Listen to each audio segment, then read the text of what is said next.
Kita mulai ya. Assalamualaikum warahmatullahi wabarakatuh. Selamat pagi, Shalom, Om Swastiastu, Namo Buddhaya, Salam Kebajikan. Berjumpa lagi dengan saya, Pak Hani Subakti. Tetap jangan lupa like, comment, and subscribe.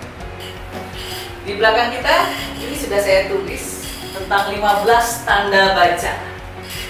Apa saja tanda baca itu? Kita akan bahas secara lebih detail.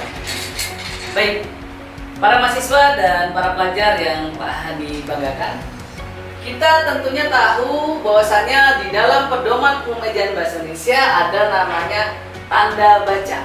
Jumlahnya pun ada 15. Namun tidak semua dipakai untuk penulisan dalam karya tulis ataupun pelajaran kalian tentunya. Hanya ada beberapa tanda baca yang sering kita jumpai di dalam penulisan. Oleh karena itu, tidak ada salahnya juga sih kalau kita paham semua tanda baca itu. Yang pertama, tanda baca titik. Oke ya, seperti biasa tanda baca titik digunakan untuk akhir kalimat biasanya. Tanda baca titik. Lalu tanda baca koma. Ya, ini masih sering digunakan di dalam dunia tulis menulis, tanda baca koma. Kalau titik dan koma disatukan namanya tanda baca titik koma. Titik dan koma. Jangan salah ya teman-teman, karena selain titik koma ada titik dua.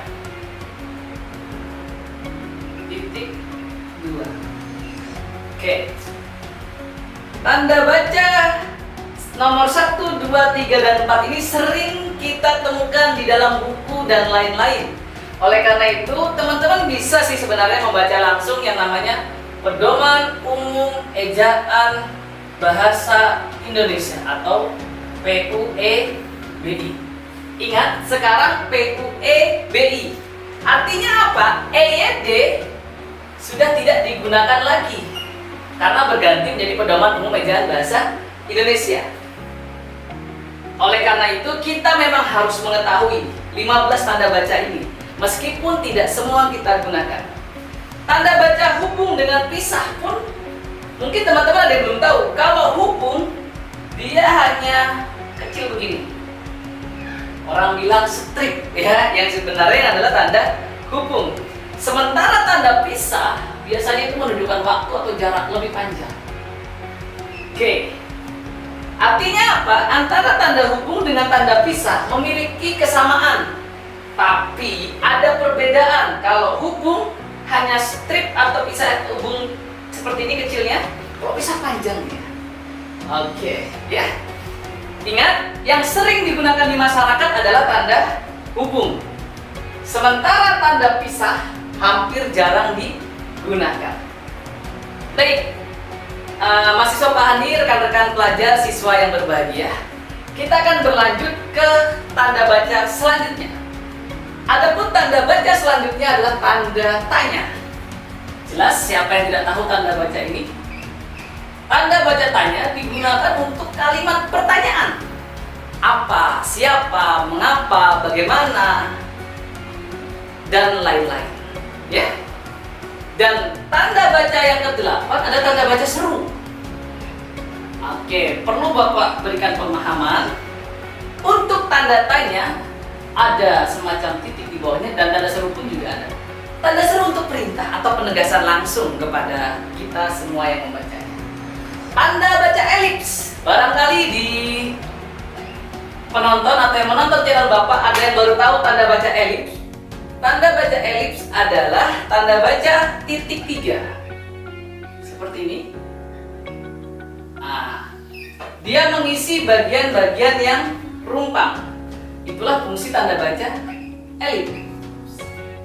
Dan tanda baca elips itu ada titik 3 untuk mengisi bagian yang rumpang. Lalu selanjutnya tanda baca petik. Ingat, kalau petik dia dibuka dengan seperti ini. Kemudian ada kalimat di sini dan ditutup seperti ini. Ini tanda baca elips, ya, tanda baca elips. Apa beda tanda? Tanda baca petik.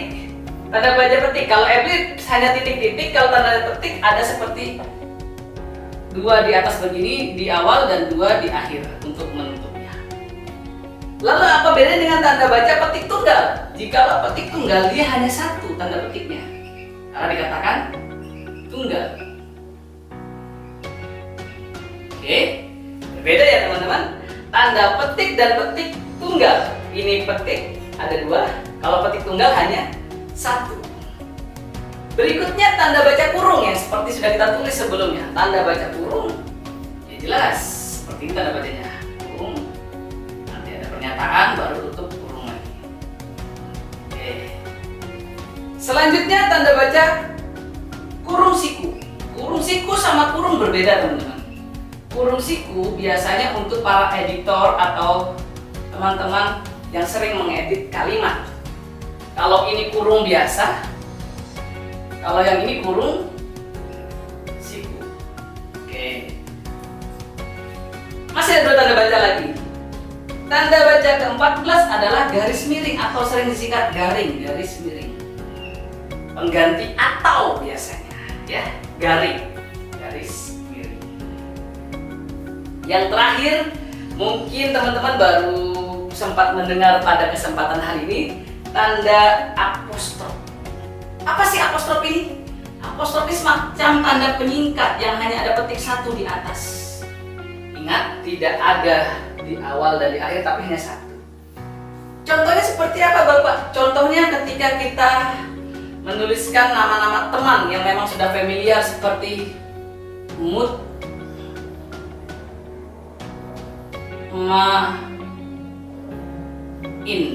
Mutmain, gitu ya. Ada di sini apostrof. Dan ini dibenarkan. Namun teman-teman perlu ketahui, apostrof juga tidak bisa dipaksakan untuk penulisan doa. Doa. Ini justru salah. Pak, itu pakai apostrof? Oh tidak, tidak. Doa seperti biasa nulisnya. Doa, ini yang benar. Maaf. Pakai apostrof juga salah. Yang betul tetap maaf. Oke. Baik. Jadi perlu diingat, dari 15 tanda baca ini yang harus memang kalian kuasai adalah bagaimana menulis dengan tanda baca titik, koma. Titik koma hampir jarang. Titik 2 sering kita jumpai. Tanda baca hubung.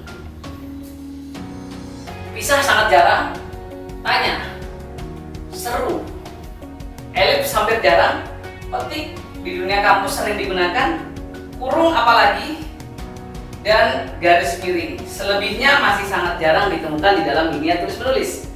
Namun tidak ada salahnya kalian langsung membaca Pedoman Umum Ejaan Bahasa Indonesia yang bisa di-download atau diunduh melalui laman Play Store yang menggunakan Android dan lain sebagainya. Atau kalian beli dalam bentuk cetak biar lebih jelas. Cuman pada kesempatan hari ini Bapak ingin memastikan kalian sudah mengenal 15 tanda baca ini. Karena dari 15 tanda baca ini kita akan belajar banyak penulisan lainnya. Saya perlu penegasan sekali lagi, tanda baca petik dan petik tunggal berbeda, apalagi apostrof. Tanda baca hubung dan tanda baca pisah juga berbeda. Ini lebih pendek dan ini panjang.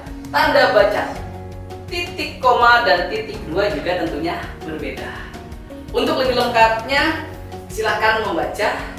Dan saya harapkan itu dilakukan oleh semua mahasiswa atau pelajar yang menyaksikan channel ini agar tulisan kalian ke depan jauh lebih baik. Untuk itu jangan lupa like, comment, and subscribe.